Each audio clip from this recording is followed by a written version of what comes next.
It's time to take command with former NFL tight end Logan Paulsen and former Commanders beat reporter Craig Hoffman. It's the Take Command podcast. You're getting the B team this week. Hoffman on the road. He gets to be in Paris. I saw some pictures that he posted, Logan. I got very jealous. But you get the B team. Denton Day filling in. It's Denton Day and Logan Paulsen. Logan, it's been a minute, my friend. How are you? Summer going well? Yeah, good, man. Been a busy summer. Been kind of an awesome summer. A couple trips here and there, just enjoying living life. You know what I mean? How about you? Get anything done? Yeah, went on a trip or two. Got nice tan. You can't see it, but there is a little bit of tan in there somewhere. I'm ready for football season, though, man. And we got a lot to discuss. Yesterday on Sunday, Dan Quinn announced that Jayden Daniels going to be playing in preseason game number 1. It was just about a month ago that Joe Theismann jumped on Craig's show on the Team 980, saying that he doesn't think Jayden Daniels should play in the preseason. Dan Quinn obviously feeling opposite. Initial reaction, him saying that Jayden Daniels will play. No word yet on if he'll start, but we know that Five will get a little bit of action. Yeah, I mean, I think it's important, man. I think it's important that he does play. I know people have kind of, poo-pooed or forgotten about the preseason, but I do think it's an important kind of ramping process. Like, this is the guy that's going to be your franchise, like, moving forward, hopefully. And I understand you want to keep him safe, but I also want to make sure that he's, like, ready, and I think as long as he's ready to go, like, this is part of making sure that he is ready. This is part of, like, that whole process, meaning, like, I want to know how he is, like, with the headset on the sideline. I want to know how he is, like, in the huddle. I want to know how he is, like, when things aren't exactly perfect. So that's kind of a big thing for me, is like, this just seems like a good step in that direction as far as evaluation. I do think it's interesting to see, like, is he going to start, or is Marcus the guy? So, well, I think it's the right thing. Again, like, I'm always about, like, I want to get as much, and this is how I was as a player, so maybe that's why I feel this way, but, like, I want to see him kind of go through these steps. I don't want his first time in a Commander's uniform to be, week 1. Like, I don't think that's the right thing either, so. Yeah, I feel like that's a tough. I mean, the guy's played a lot of football, a lot of seasons in college, a lot of games in college. So obviously he knows how to play. But I'm right there with you when it comes to not just throwing him out there in week 1 to the Sharks. I think you have to get him a little bit of experience in the real game kind of atmosphere. I don't think, as hard as you can go in practice, and whether that be practice with your guys or with the joint practice, which they'll have later this week, I don't think you can replicate that in-game action where there is no special colored jersey. Like, you're going to get touched up, and hopefully not too touched up, right? Like, I don't want to see him, get destroyed or doing anything. But I mean, I'm excited. I got to see him this weekend in person for the first time, and there is an element to him where he just does look really, really different from the other 3 quarterbacks. That's not to say that those quarterbacks aren't looking good, but there's just something natural about him when it comes to throwing the football, where the touch, the ease where he can deliver the ball down the field, like, it is really, really exciting. I'm of the belief he should start. And my thought process, Logan, is not only do I want him to get reps, like you mentioned, I want him to get reps, though, with the guys that he's going to play with. And yeah, I think that's the other thing, though, too. Like, if you sit him and, like, he doesn't play, like, does Terry also sit? Does Jahan sit? Like, does the offensive line sit? Like, I think it's just good to get guys like those repetitions out there on the field. And I think you bring up a great point. Like, it's like he looks good in practice, right? But I want to see him look good against a different colored jersey where he can get touched up, where that pressure is real. I'm sure you saw some looks today in practice where it wasn't exactly, like, there's a little bit of a pressure. Is that a sack? Is that a first down completion? Like, I've seen that throughout training camp, and, like, now we get answers. Like, how does he handle that guy, right in his face? Can he still deliver that ball? Can he handle as the dial, as the temperature turns up on the position, I think is the thing that I want to see. And like you said, he's played a lot of football, so maybe that's an unfair ask. But as I know, as a coach, like, I always coach, like, when I coach people now, like, I appreciate that kind of gentle ramp up. And as a player, like, I really appreciate it, because people don't understand, like, you have a tempo in practice, but then when you get in that preseason game, it turns up a little bit, right? You're on the field, you're by yourself, you got to make your own decisions, you're independent of the coach, you're operating first, second, third down, you kind of are thinking of the game in a different way. And to me, like, if I was a player, I'd want it. And I think as a coach, it just helps. And if I'm Adam Peters, like, I just want to help kind of flush out my evaluation. I think we're still trying to determine on some level if he's ready to go. And I think this is a critical data point in kind of fleshing out that evaluation.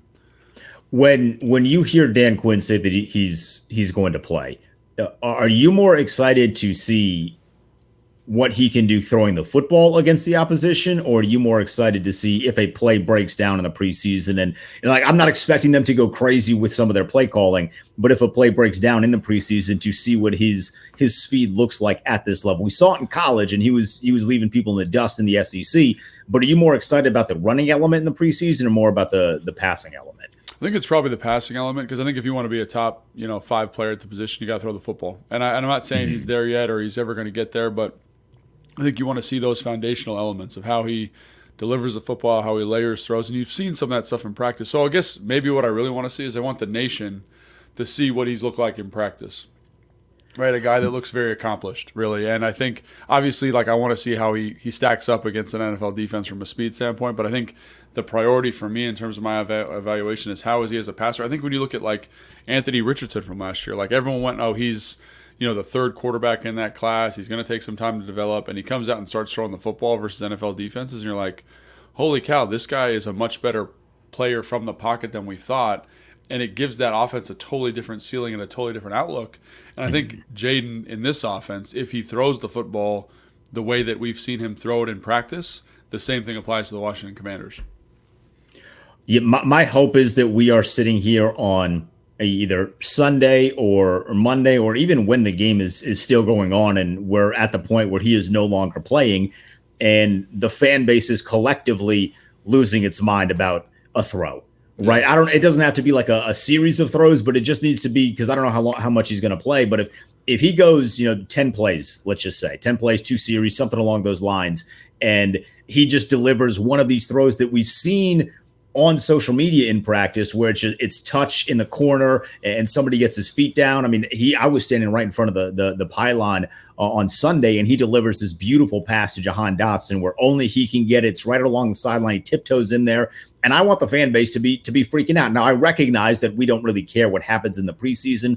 There's plenty of fool's gold in the preseason, but I do think there is a segment of the fan base, and really maybe just fans across the NFL, that think of him more as he is going to be Lamar Jackson, like the runner in year number 1, or because of some of the experiences that we had with this organization in 2012, he's going to be more like Robert Griffin III, the runner, and that's exclusively how he's going to make plays with his legs. I hope after the first preseason game, we see just a little tidbit of like, oh, no, this guy he has the potential to be kind of what you alluded to, be a guy that could be at the top of the league in this position should things go the way that they should. Like, if we just get like one of those throws where the touch is amazing, I would consider that to be a successful preseason game number 1 for him. Yeah, and like, I think, obviously the throw is important, but how does he handle himself in the pocket? Like, how does he handle pressure? I think that was another thing that people levied against him in terms of draft evaluation. He doesn't handle pressure well. His eyes come down and focus on the rush when there's pressure. Like, he has a hard time with tight window throws. Like, this is a time where you're going to see some of that stuff, to a certain degree. It might not be dialed up to 11 like it's going to be in season, but as of right now, like, those are things. So, like, you're talking about completing footballs, and obviously I want to see that, but I also want to see him just play the quarterback position, like from a fundamental standpoint, because it seems like he can do it. And if he can do it, this offense can be really dangerous. But I want to see everything from him. So the idea that I get to watch that in the preseason is really exciting to me. And I think it's something that, again, like, there is a little bit of risk associated with it. So I understand what Joe Theismann's saying when he says, oh, he shouldn't play. I totally get that. But I'm also like, man, I want to know. And I think on some level, so does the staff. They want to set like a precedent, and maybe he doesn't need to play all 3 games. But if he looks good in this game, they're fine. But I think there's something about him playing in the preseason that, again, it's just another point of evaluation that kind of makes you feel a little bit better about his evaluation, and I think ultimately declaring him the starter for Week 1. So you make a really good point there in terms of wanting to see kind of what he's like at the line of scrimmage. I know in the early portion of the offseason, a lot was made when they get to rookie mini camps and OTAs about his early command of the offense and him directing guys where to go and understanding at a very early portion kind of what the offense is looking for. as training camp has progressed, as a guy that's seen a lot more of it than I have, being able to be there, do you still see him having that command early, or was that something that maybe was just, it was floated out early and then has kind of gone away a little bit? No, I think he's been great. I think he's done a great job just in terms of showing his command of the offense. And you know, like, he's just checked boxes. So, you know, everyone, you mentioned it, the ability to layer throws, the kind of the arm talent, the presence in the pocket, great. But I think the other thing that's helped him or facilitated that looking good, or that those elements of his game looking exceptional, is the fact that he knows the offense so well. Because one of the things about anticipating throws is, like, you got to understand A, the coverage, and B, how the route concept is designed to attack the coverage. So, like, that's him understanding and embracing the detail of the offense. And so I think every day he does something that I'm like, wow, like, that's big time stuff, or like that's a really smart football play by him, or that's a really nice read, or he had to have known they were stemming a cover two here because he was very quick to get that football out of his hands. So all that stuff, I think, speaks to his level of preparation, and I think that level of preparation is something that I think is like the foundation of good quarterback play. You know, like when I played with Matt Ryan, or when I played with Deshaun Watson when he was at the peak of his powers in Houston, like those dudes prepared, man. They knew everything about the offense. Kirk Cousins, when I was with him here, even Jay Cutler to a certain extent, like, they know the offense and they know what they're expecting from you. And I think to have a young guy who's put the time in already and it shows up on the practice field is pretty special. And again, like, we're not trying to anoint him as the savior of the organization just yet, but he's done things the right way. He says the right things. He makes the right throws. And I just want to see him do it in a Commanders jersey in a preseason game, and just kind of help kind of further assert how good he is at the position. Okay, so I will be honest. Half of us are not trying to anoint him already. I'm not trying to put more pressure on him than is already there, but I've been such a big believer in the kid that I do think, should things go the right way, that savior might be a tough word or a strong word, but I do think he is a franchise-changing player to put this franchise in a position where in my lifetime it has not been. I'm curious if you've noticed, now that we are kind of in the dog days of training camp, and you're really starting to build consistency, chemistry, camaraderie with your teammates, are you noticing a connection between him and maybe one receiver, tight end, running back, pass catcher, whoever it is, maybe a little bit more than the others?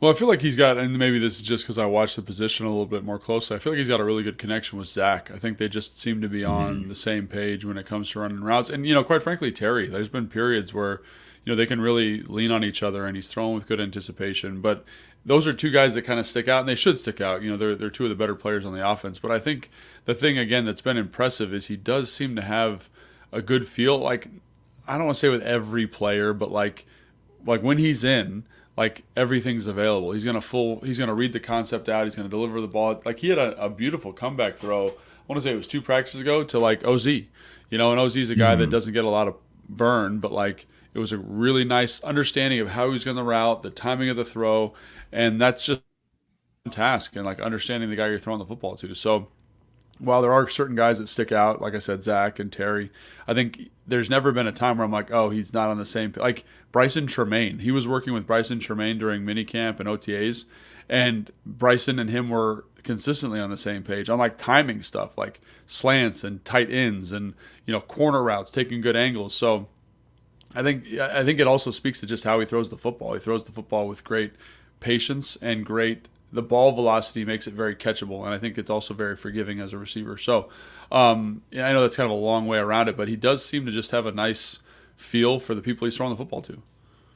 You know, you say all these things, and like this is kind of one of the reasons why the fan in me looks at this and says there's a real good potential if things go right, that this guy is the guy that the franchise has been searching for, because he checks all these boxes. And like, I was talking to a couple people on the sideline when I was there, and this is more like team personnel people, and everyone is just raving about him. And I happen to have a lot of connections in Baton Rouge with the people down there at LSU, and everyone that I talked to, even before he was drafted to the Commanders, it's a lot of the same things. And, you know, when everybody's raving about you from all these, like, different corners of the world, and then you see it and it all checks out like that, that is a real reason for me to be incredibly excited about what the guy could end up being.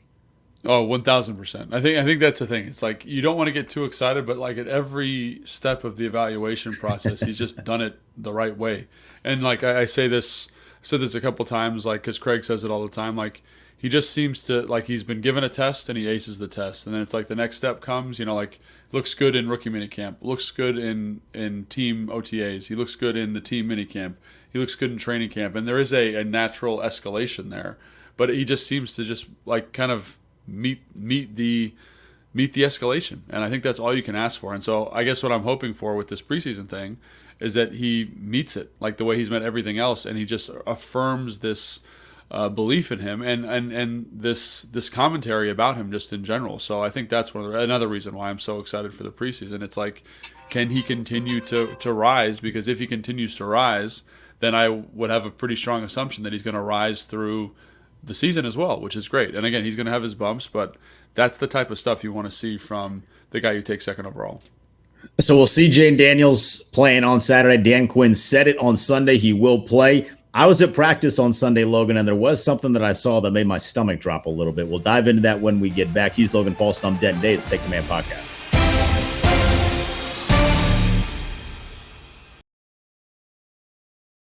Take Command Podcast, Denton Day filling in for Craig Hoffman this week while he is going around Paris enjoying baguettes, track and field, two of my great loves.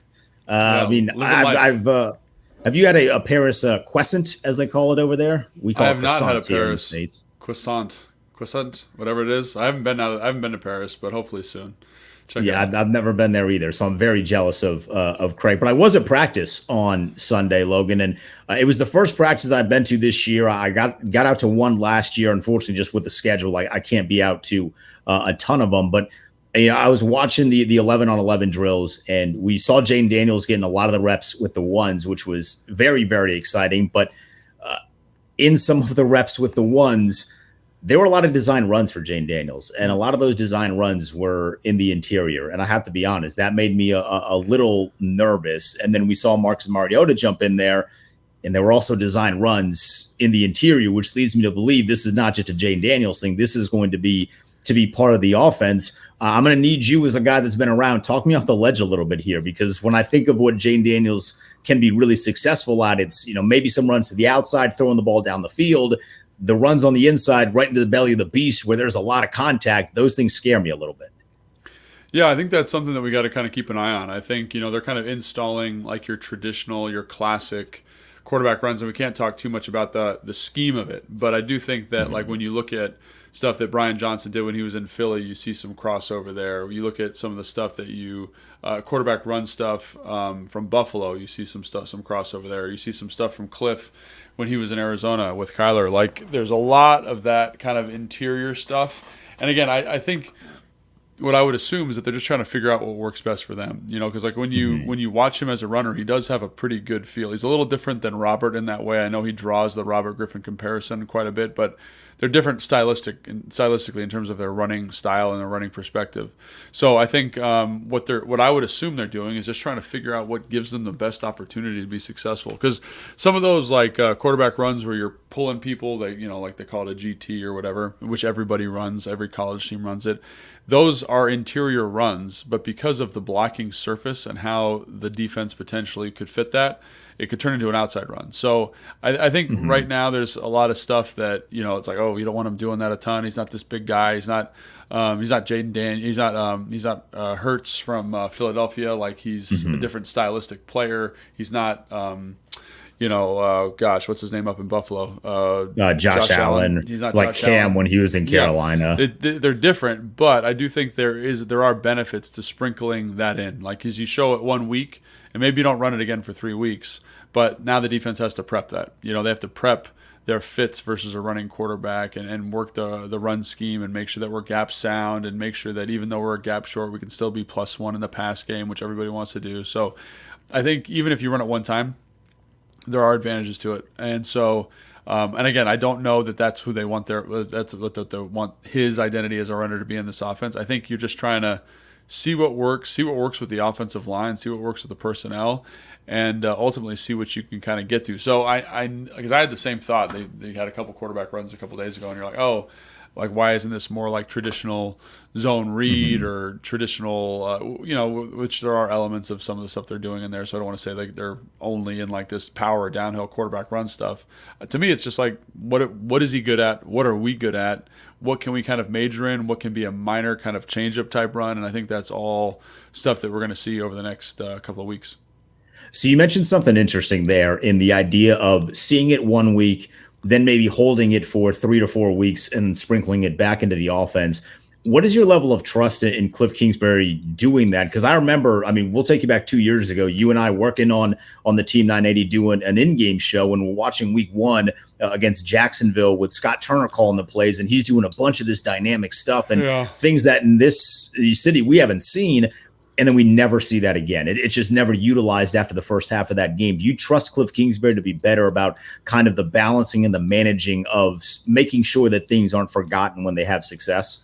Yeah, I do. I think when you watch what Cliff does, one of the things, when you watch him in 2021 and when you watch him in training camp, he does have a good feel for calling games. He's got a really nice kind of understands the pacing, understands when to get back to stuff. He does a good job scheming guys open and finding one-on-one matchups. So I have a lot of confidence. I think the more I watch Cliff at practice and the more I watch what they're doing and the more I watch kind of the variability that they bring from a schematic standpoint, I'm like, I trust his mind. You know what I mean? And, it's not only Cliff. It's like trusting the staff, too. It's like, hey, man, like this was good for us this week. This is the same front. They kind of give us the same look. Can we get back to it? And it's like, yeah, why not? Let's do that. So it's not only Cliff. It's the staff. It's the run game coordinator. It's the pass game coordinator. It's, him as the offensive coordinator digesting their feedback, right?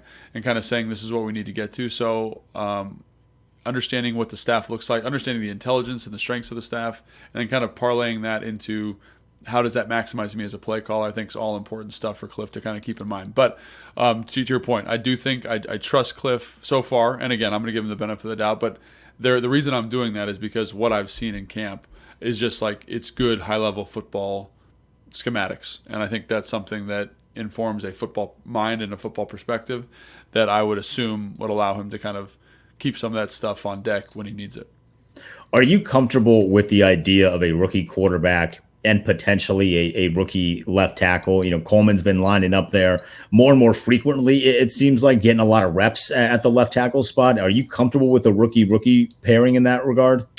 I am. I think, if Coleman's ready to start, like he's ready to start. And I think, obviously there's reservations about him as a player, playing a little bit of guard last year. Is he fit the kind of prototypical tackle mold? And I'd say from a body size standpoint, probably not, but from a movement standpoint, absolutely. And I think when you watch one-on-ones, you see a guy that has tremendous athletic upside, tremendous balance, and a tremendous length in his arms. And the movement skills are something that really sticks out. Like his ability to redirect with rushers is very, very high level. And that's something that as I do like game planning for, different defensive ends around the league and like what are things you look for in terms of weaknesses of tackle. One things you look for slow feet, right? Because it allows you to kind of get to a bunch of different moves and a bunch of different perspectives. And so with him, he doesn't have that. He's got great feet, and then he's in a conjunction with the feet, he's got great balance. So the ball of clay is there for him. It's just about, can he develop it? Can he continue to improve? And can he show that he can do it versus top flight edge rushers? And so over the next 2 joint practices with the Jets and, with Miami, I think he'll have an opportunity to say, hey man, like I can handle, Will McDonald from the Jets, or I can handle, I know Hassan Reddick's holding out, but if he does practice like that style of edge rusher, you got Chop Robinson, you've got all these kind of high round draft picks down in Miami as well. Like if he goes through this next testing phase, like, and he's a rookie and he shows that he can handle it, what's the issue? He's playing next to a veteran guard. That guy can really help him out and get him on the right page. So I'm not that worried about it. Obviously, if he's not ready, I'd be worried about it. But I do think he is, much like Jayden Daniels, slowly progressing. And like, unlike Jayden Daniels, I think there's more questions about him. But I do think ultimately, like, if he's talented enough, it's just about whether it comes together before week 1 of the NFL season. So I promise I did watch more than just Jayden Daniels when I went to practice. And, I was sitting there on the sideline talking to a bunch of people in the media. And obviously we kind of love as media people, like projecting the final 53. And, it gives us content headlines, all these sorts of things. But I'm sitting there talking with a couple of people over there, Logan, and we're trying to count out the number of guys from the Ron Rivera era draftees that are going to be on this team. And we're thinking, there might be 6 or 7. And one of the bigger question marks in that group of 6 or 7 is Jamin Davis. So when they're doing 11-on-11 drills, I'm watching to see how they utilized him. And they had him with his hand in the dirt a little bit. I know he's been getting a lot of reps at the edge. And I was watching him in that spot, and obviously he's new to this, so that needs to be taken into consideration.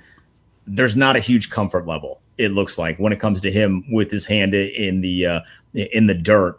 As we get to the joint practices, the preseason games, and you'll get real live game reps, what are you looking for from Jamin Davis to kind of make sure he secures his spot now that they have a linebacker group that, with Luvu, Wagner, and now seemingly Jordan McGee, they got a pretty good unit there.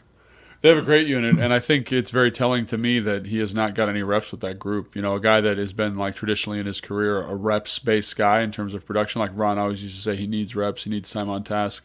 He has got no reps at linebacker. He's been getting reps at edge rusher. And I think you see the athleticism, you see the length, you see the size. I think he looks like an edge rusher, and he looks like a guy that can make an impact there. But I do think that's something we've talked about on this show before, that pass rushing is an art, and it takes time. It's like dancing a little bit, right? Understanding the rhythm of when to throw my move, the spacing, what can I get away with.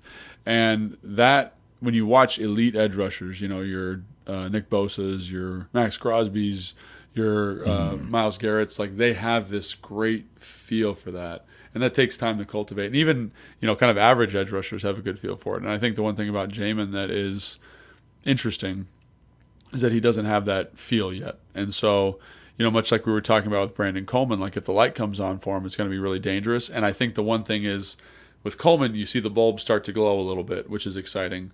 With Jamin, the bulb's still off. And he's playing hard, he's doing everything he can, but we haven't seen that flicker yet. And if the flicker comes in OTA in preseason, or if it comes in the joint practice, then I'm going to get a little bit more excited about his prospects there. But right now, I think he's still got a little ways to go. And quite honestly, still, maybe you watched him, obviously. What do you think? I think a lot to show in terms of adding value there at that position. A lot. Yeah. I mean, he was getting reps in and out with the ones, but that also meant that he was going up against the ones on the offense. And you mentioned the moves. It didn't feel like, as the kids say, there was a big bag there. He has like some level of athleticism. Yeah. He got a bag. Well, Jamin ain't really got that big of a bag right now. I don't know if he can. I don't know that he's good at bending the edge. And, he has all of this athleticism.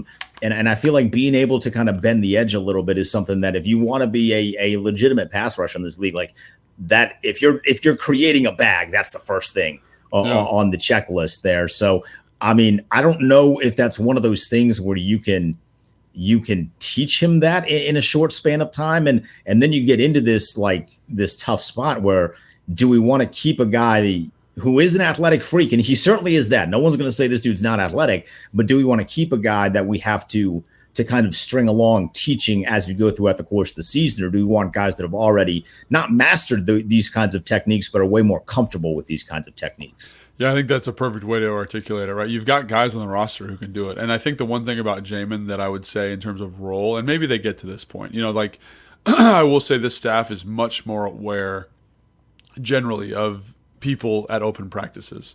They show a lot, but they don't show as much, right? They've got, people walking around with signs saying, please don't record. That's a new thing this year, right? They've made a couple I've heard people the media people saying, like, hey, we can't talk about scheme, or we don't want this. And we're all trying to accommodate that because we want the team to do well, right? But despite that kind of effort to kind of keep the practice somewhat closed off and somewhat contained, I do think they're keeping some close to the vest. So if I was going to use Jamin Davis as an example and kind of maximize what he does, like, there are times in one-on-ones where he's so fast off the edge, and that he can just run around the tackle and it doesn't actually time up poorly in terms of like when you got the stopwatch out. Like he's just running around the tackle. So for me, if he's not super refined as a rusher, he kind of falls in that perfect category of like a spinner. And what that is like a guy that you'd bring in on third down. You'd have him line up at defensive end or line up at linebacker, line up in a different maybe 3 technique. But then you would kind of create picks and stuff where he can really run the hump, attack different gaps, use his speed, and not usually that player is a pretty good technical pass rusher, but they are also very, very fast, right? Because they can get to different things, almost like a blitzer would, to create these pressures. So I think that's one way that maybe you see it in the preseason. Maybe that's something that comes out of joint practice as a better way to maximize him, especially while he's still cultivating that skill set you're talking about. So again, that's how, if I'm putting my coaching cap on, that's probably how I would approach him at this moment, because he is so raw. He does need some skill set to develop there, I think. But that's a way to kind of mitigate some of that rawness and kind of say, hey, we can, while you're working on this, we can maximize what you do well, which is be fast and strong and long and with these certain packages. So, but again, like even that seems like a lot of work for a guy who's kind of on the fringe of the roster a little bit. You know what I'm saying? There's no reason, there's nothing about this staff that says we have to make this work. They're not invested in him. They didn't draft him. So why not, take Dante Fowler and put him in that role? And that's someone that has done it and has been successful. And like you said, is more proven. So there are ways where I see him making an impact, but it takes a lot of work. And if I'm a coaching staff, like I want to put that work into people that I think are going to consistently make plays. And I'm not sure, again, we're pulling for Jamin. I want Jamin to make the team, but I'm not sure as of right now he's shown that yet. Yeah, the preseason, the joint practices, they're going to be crucial for him. And I do think he should get more reps than your traditional ones, even if that means it's the third quarter and you're going up against threes, just to kind of get comfortable doing some of the things that they're going to ask him to do. One final thing I wanted to mention about practice, as I mentioned, I went to one last year. I was at my lone one on Sunday. Oh my God, the environment and the atmosphere is so insanely different. And I mean that in all the best ways. I mean, they're starting I don't know what they call the drill, but it does look very similar to what you guys might do in high school to kind of get guys pumped up. And that's drill, not to be the bag drill. I love it. I mean, that reminds me of like football being fun. Like that's you and your boys just kind of getting riled up to go out here and play the game. From that to the way that everybody on the coaching staff seems to be very uplifting. Like they realize it's training camp. You're going to make mistakes. But it always feels like there's any criticism is then met with lifting the guy back up. I was really, really impressed. This is my first time seeing kind of Dan Quinn, the leader in action. I was really impressed with the way that they operated on Sunday, just from a start to finish of practice mentality. Yeah, I mean, it's definitely, especially if this is the first one you've seen, especially and the last one you've seen is under the Ron Rivera era, especially kind of a dead year for that whole team. It does feel dramatically different. And I've said this before, but I'll say it again. It's just the NFL season's too hard and too long not to have fun. And I think Dan does a good job of making sure they get a lot of work done, but that it's enjoyable and it's energetic. Like we were doing highlights on the Command Center show last week, and there was a big play. I think it was OZ caught this fade down the sideline, and the sideline was in the shot directly behind it. The offensive sideline, and you see Terry and Jahan and people running around throwing their their towels and going crazy, and that's just something you didn't see last year for whatever reason. And I think I'm going to give credit to Dan because I played for Dan in Atlanta, and that was something Dan always prioritized, is making sure you had fun and you were supportive and you were energetic at practice, and it feels different. And having been in kind of a more traditional system where it's like come to work and grind it out, and I played under Dan. Like I remember being in Atlanta and telling young guys, I was like, you guys do not understand how special this man is and this environment is. And I think I'm just so grateful that this team is getting to experience that right now. And having your leaders buy into that, like having Bobby Wagner come in is huge. Yeah. And there was a play where him and Jayden are they're getting competitive. Like Jayden took some all the way to the house, and he's celebrating and dancing and all that, and they're having fun with it. But then they're dapping each other up, and then they're conversing. I think having the leadership of the team buy into this new atmosphere, which again, as you mentioned, it's very difficult not to. Like you all grew up playing the game where it was literally just fun. There wasn't all these like massive financial figures involved in it. You were just out there hanging with your fellas. Seeing that atmosphere back, I say back here, because it hasn't been here a ton. That to me was, even just as sitting there on the media, like all the fans are getting involved in it. It was really a lot of fun to be out there. No, yeah, and hopefully that continues. And again, like if think about it, if you get guys to spend 5% more of their time at the facility, 5% more time on film, that's how you make a winner. And there's coaches get to that stuff different ways. Some coaches mandate it. Some coaches are neurotic about making like in Baltimore, they are always getting punished for being over time on the practice field or being too physical. Here, this is a way, like, instead of using a stick, it's like we're going to use a carrot, man. It's like, come on, guys, football's fun. Remember that? And I think you're going to get a lot more buy-in, a lot more production out of this group, which is always exciting. So there's going to be a massive change in 2024, not just a change in Washington, it's a change for everyone. New kickoff rule. We saw it in action in the Hall of Fame game. I got a crazy take. I'm going to run it by Logan. I think I might have cracked the code to this thing. We do that when we get back here. He's Logan Paulsen. I'm Denton Day. It's Take Command Podcast.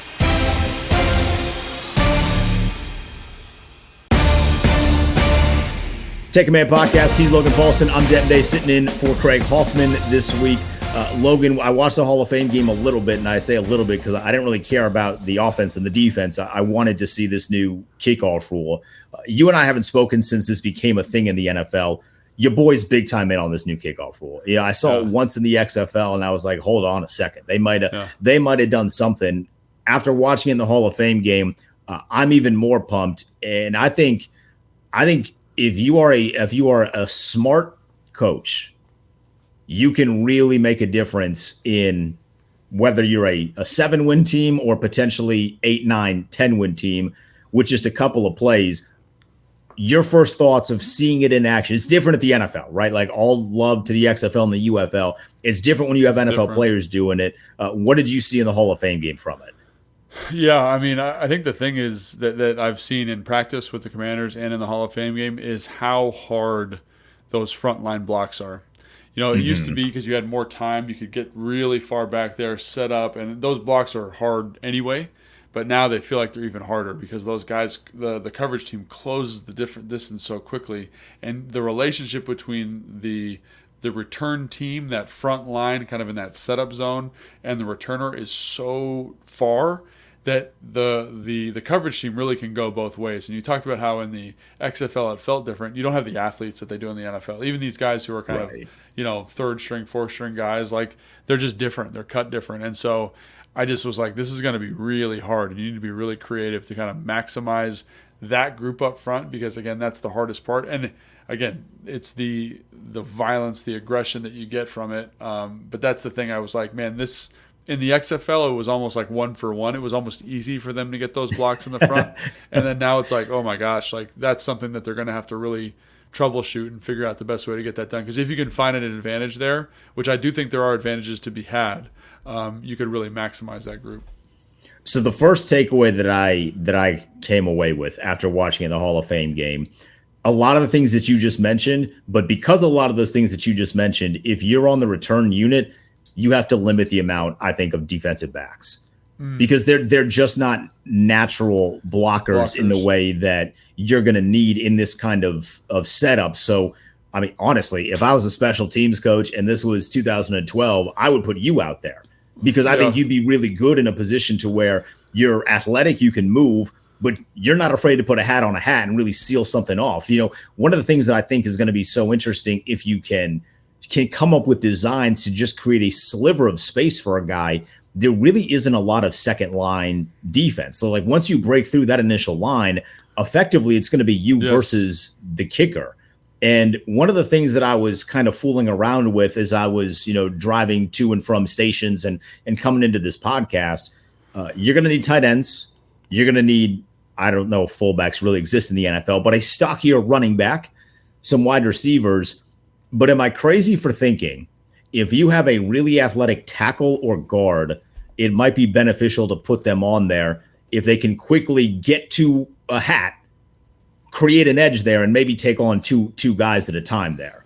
Am I crazy for thinking an offensive lineman can make it work? Yeah, so I think I think initially I was like, oh, that'd be interesting. Like if someone floated that to me, and I was, oh, that'd be interesting. Let's check it out. Right now, watching it, especially watching it in practice, it's just too fast. I don't know if the offensive lineman can run and get set before that. Before your Jeremy Reeves is right on your toes, like ripping across your face. I agree with you. You want that body type in there, but I think a lot of teams are going to have a hard time finding the speed to kind of get back there to that setup zone as quickly as you can before that coverage team is on you. Like, again, like that was the thing that stuck out to me. Because, like, oh, you could do something creative like that, like have a big post guy work maybe kind of a wall kind of setup, like a down block, kind of like on power, have a kick out, attack that crease. But the problem is, A, is the movement of the big guy, and B, the ball placement of the kicker. That's something else that has been really interesting to watch in terms of how they practice it with the Commanders. Because, like, you can set that up. Like, I can put my big guys on the right side, and we can set that return up. We can get the double teams all worked out there, and then the kick out guys. But if they kick that ball left, there is no feasible way I can get back to the right. There's no feasible way I can get to the return. So I think that's the thing that keeps popping out to me is there are a lot of issues, and you almost need to be able to call the return so that it can go both ways. So if I'm doing, like, let's say power right or whatever, where I'm getting a double team and a kick out, I need to be able to say, hey, check balls left on the return and get the same thing set up kind of on the fly. But again, the speed of it, because, like, again, everyone's like, oh, the XFL made this so dynamic. For whatever reason, like the XFL, when they did it, it was a straight wall across. Guys would just run into each other. And now it's like it's like a porous sieve. And I'm sure better teams will be better at it than others. But I think that's something where it's like, wow, the coverage guys are so much better here. It's going to be really hard, I think, to kind of come up with creative stuff because you got to maximize that frontline group. So I was thinking, like, the best way, in my opinion, is to employ some type of like rugby type setup with the returners. You know what I mean? Get two guys who can handle the ball really well. Kind of, I think Kansas City was on the right track there with the guy they brought in from the Sevens Rugby League, where it's like you can attack a perimeter, both sides. He catches the ball, you attack the perimeter both sides. You kind of loop the other returner around, and then we get a 2-on-1 on the coverage player, and I can pitch or I can dive. And I think, like, that's a kind of an easy way to kind of get some of that trickeration going. But again, like when I watch the returns in practice or when I watch the returns in the Hall of Fame game, like that's great, but I have to block everybody else, and there's just so much bleeding from that internal return that it makes it really hard to make that happen. I think the speed that you mentioned, when this initially passed, a lot of people were like, think of the reverses you could do and all this stuff. The reverses are not going to work. No way. Not a chance. Like unless you have like Noah Lyles reversing to Usain Bolt, you're in trouble. There's just the guys are going to get there too fast. You're really going to have to rely on these bigger dudes, the tight ends and the bigger running backs, just making sure that they can kind of attack somebody quick. Yeah, I think that's the thing is like when again in the XFL, like you'd see these crazy reverses and they developed really nice. But I was like, I don't know how you do that now. Like and I guess it's just the team speed of it. And again, like the problem you're going to run into is like you could set those O linemen up or set those big tight ends up in the front line there if the ball's kicked right behind them, because then guys have to run right into them, But if the ball's kicked away, all those guys they're not fast enough to run and cut them off, and they're going to run and make the tackle on the football. So it does present a lot of seeing it live, executed live. It does present a lot of really interesting problems. And I think some type of misdirection can be accomplished. It's just you really got to think about the best way to maximize it. Not because you can't do it or because it's too fast. It's because the ball placement makes it almost impossible. So, like for example, if I kick the ball back right to the return right, to the return left, and my returner catches it. If I want to do any kind of misdirection, my off returner has to run all of that distance to potentially fake the handoff. It's just there's too much space and too much time now for that stuff in the back. And now if you could consistently get that ball right in the middle, then we can do some stuff, right? Because we have a consistent set point. We can move guys around to accommodate that. But the other thing that I think is interesting is there's no surprise onside kicks anymore, which again could be beneficial in terms of moving some of those backs, those up backs. Like maybe you move them to the middle, maybe you move them out, maybe you kind of stack them in a different way because you don't have to defend the field in the same way. So those are all things, again, I can't wait to see how this is innovated over the next 17 weeks, because like there are some smart dudes in the NFL. There's some really innovative guys. There is something here. It's just right now I haven't thought of it. But again, that's why I'm not coaching the NFL. I'm excited about it. Logan, this is always fun, my friend. And the next time we do this, we're talking joint practices, and then we're really ironing in, or zoning in, I should say, on this preseason matchup with the Jets and seeing Jayden Daniels play for the first time. Always fun, my friend. Yeah, thanks, Denton. Good talking to you, and looking forward to the next podcast. He's Logan Paulsen. I'm Denton Day. We'll see you later this week, getting ready for Commanders Jets this weekend. Thanks for watching this clip of Take Command, which has a brand new home. That's right. You can watch on YouTube at the Team 980. You can also listen to full episodes in the free Odyssey app, which is now enabled with Apple CarPlay. So we'll just, follow you around.